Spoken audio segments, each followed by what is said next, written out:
Greetings everybody, my name is Tommy the Game Master and welcome to another one of my Kingdom Hearts story analysis. In this one it's really hard to say what my feelings are on it. A lot of people like it and say it's a great lead into Kingdom Hearts 3. Others say it's complete crap and have since tuned out of the Kingdom Hearts storyline.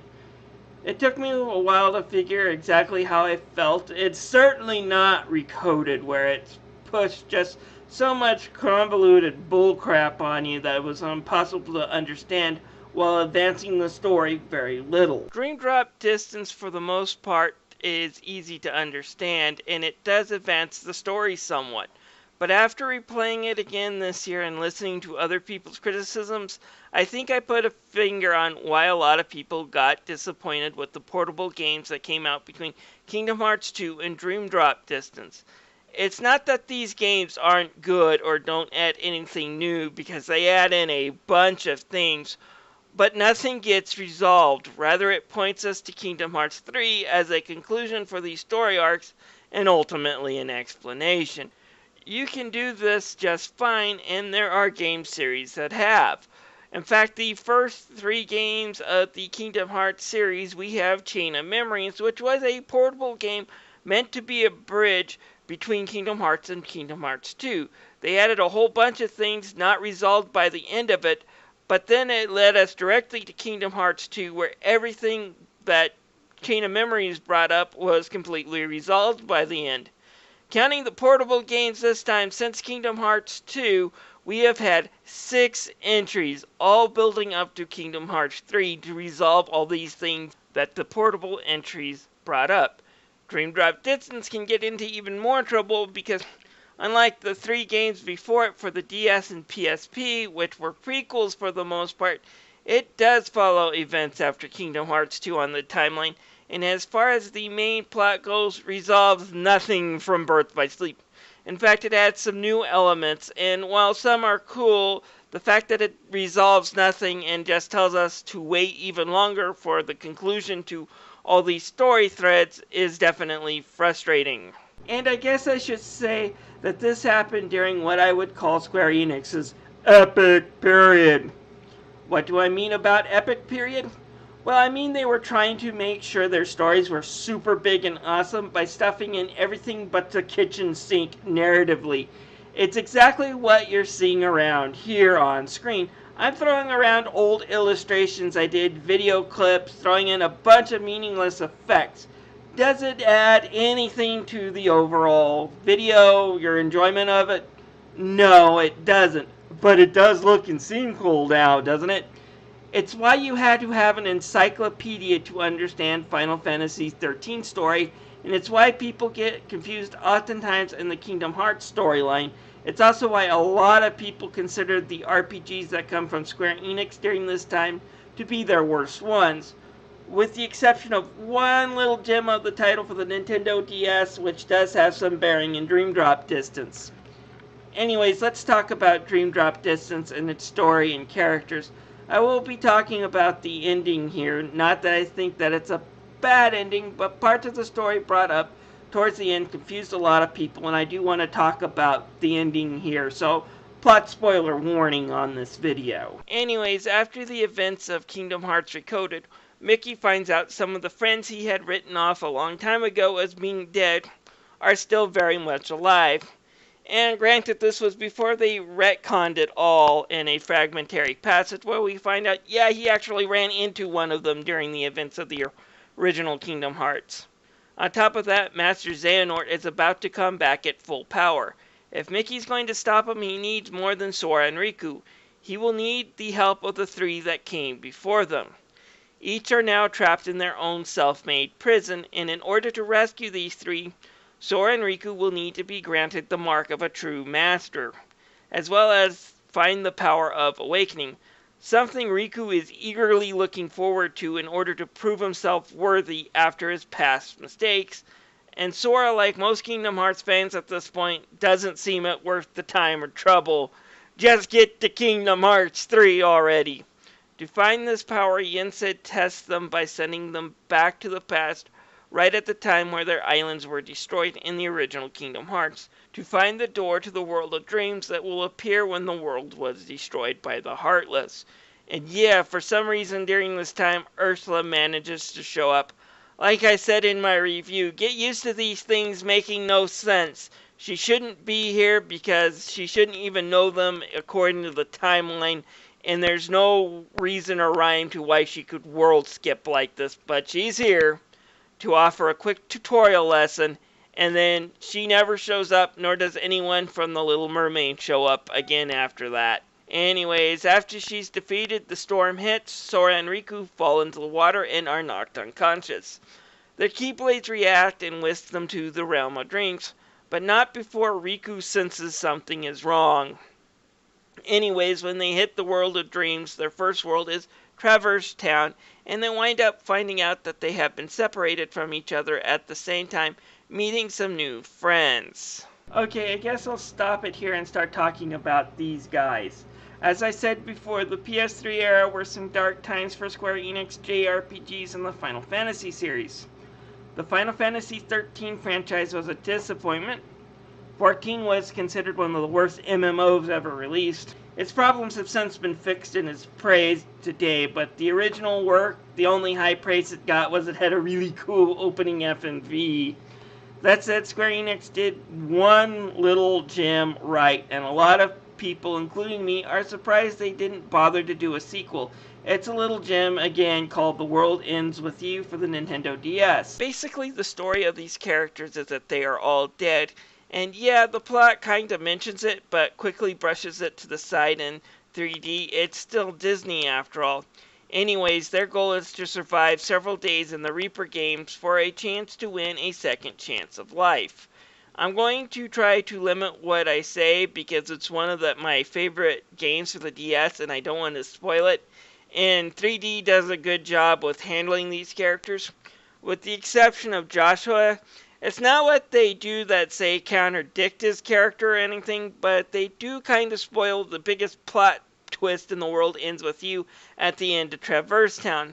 The fact that Neku doesn't know what he's up to or whether or not to trust him is a major story element in The World Ends With You.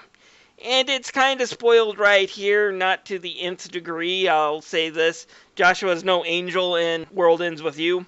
Anyways, Joshua tells him that the dream worlds have been split into two. He doesn't know why, but he expects the guys running around in the black jacket for causing all the problems. Anyway, Sora and Riku are now trapped in identical but separate worlds, and have to figure out how to find their sleeping keyholes on their own. From there we hit the Disney worlds, which are for the most part our filler, typical Kingdom Hearts. One character follows the plot of the movie, while the other one might have a completely newer experience, and so on. Like most Kingdom Hearts games, nothing about the overall plot of each stage really connects to the main plot within the game. However, Sora and Riku too occasionally bump into the guys in the dark coats who seem to be escorting both Xemnas and Ansem around, and he seems to be doing it just so they can harass them. Meanwhile, in the outside world, Axel has been reborn as his human counterpart Lee. He might be human now, but he hasn't forgotten his promises to Roxas, and with the fact that some of the organization members haven't reappeared as humans in his own world has caused him to go out and investigate what's going on out in the worlds and see if he can't get his own Keyblade to wield too. Okay, so far it's basically Kingdom Hearts JRPG stuff, so why do people start whining and complaining about it so much? Well, it has to do with the last stage and the huge things that the game tries to throw out at the end to explain what's going on. Now, if you drink booze, I suggest getting it out because you're going to need it. I don't drink booze, so I'll have to deal with this insanity in my own way. Water intoxication. Anyways, I'll start by giving you the situation in a nutshell. After clearing all the levels, Sora and Riku were supposed to be beamed to an area where Yin-Sid could just scoop them back up and then judge them to see if they acquired any new powers. Unfortunately, Sora and Riku managed to find themselves back into the Nobody's homeworld from Kingdom Hearts 2, where Sora quickly gets knocked out by the organization, while Riku makes his way along the top of their castle. In the meantime, Sora dreams of trying to escape and running into all the people who have taken up sanctuary within his heart, having them share their memories with them. Which, if there was one thing that Recoded did do, was let us know this is a big mistake. In the end, he confronts both Xemnas and Xigbar, who basically spill the beans that Sora should never have been able to lay hands on the Keyblade. Sora admits to it, but says he's still proud to be part of the group of the people that it did choose. But after the fight, it seems he manages to trigger all their traps and is now permanently stuck in a dream within a dream. Meanwhile, Riku finds a sleeping Sora on top of the castle and attempts to waken his friend, only be confronted by Ansem. It seems that Xehanort knew about Yensid's plan on them acquiring the power that exists in the dream world and set the trap specifically for Sora. However, Riku managed to slow down their plans when he sensed something wrong back in the beginning, and rather than diving into the dream world, he dropped into the world of Sora's dreams, which the organization wanted to play around with, and Riku has been keeping Sora safe until now. Riku confronts Ansem, and a Luke Skywalker vs. Darth Vader match ensues, with Riku coming up the victor. That said, at this point he's screwed, as darkness now covers Sora's inner dream world completely. Okay, so far this isn't too confusing, is it? The dream part is actually pretty easy to figure out. When Sora is awake, Riku is asleep. Because Sora isn't dreaming, therefore Riku can't advance through his dream world. When Sora falls asleep and starts to dream, Riku can come out. But if all it was figuring out what the dreams are, it would be easy. But there is another problem. The game adds in time travel on top of that, and throws it in the middle of the dream explanation. Okay, we got one thing here that has no rules because you're exploring dreams, they make their own rules. And another thing that has completely made up rules, but ones that must be followed because it's freaking time travel. It can't exist in the real world, so every story that has time travel usually has to have a few rules to go with it. And the one here's don't make sense.